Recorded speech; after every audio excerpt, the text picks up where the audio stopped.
Hello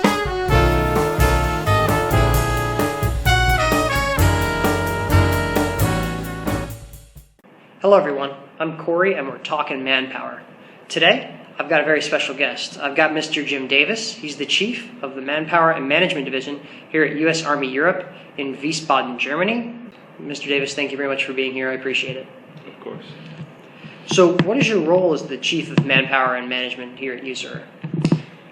I have a couple of roles. The first one, as you said, we're the Manpower and Management Division of USAR.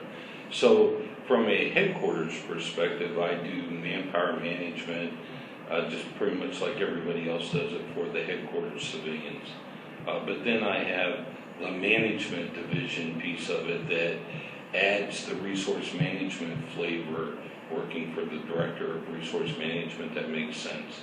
We do MICP, we do cost management, we do cost benefit analysis, we do the manpower studies for the entire command. And then we also do the programming and allocation for the entire command as well for the civilian resources. Working very closely with FMD, we also have a shared responsibility with submitting the TDA manpower requirements and the POM for military as well. So you just talked a little bit about what you're responsible for and whatnot. So I understand that this organization, your branch, is the only studies capability in the command, I understand. And why is it important for the command to have that capability, and what's it like for you to be the only one here that does that? Right. So we are the only studies capability, albeit a small studies capability for the command. And it keeps our requirements validation, our requirements prioritizing on track, having a theater level emphasis as well. Without that capacity, we would have to rely on USMA to come over, adds the cost, doesn't add the flavor of the theater.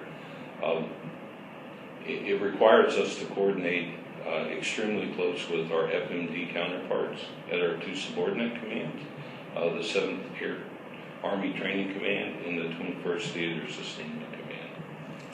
So explain to me, why is it important to do manpower here and here in Europe per se? Why is it a necessity thing? Why can't we just do it all at headquarters? Right. So in Europe that many folks knew when I came in the late 70s, early 80s, Europe consisted of England, Italy, and West Germany. Europe now consists of everything from the Baltics to the Black Sea and all of the countries in between. Without really being here, without seeing it and experiencing it, you don't get the same sense that when you're doing manpower requirements validation for moving ammunition to an exercise. It's one thing to move it 400 miles and you go from Texas to Oklahoma. Of course, you got safety things, DOT, those kinds of things. Here, when you do that and you move it 400 miles, you move across 4 international borders. So the complexity of the mission in Europe is such that you really have to have on the ground situational knowledge of all the intricacies involved.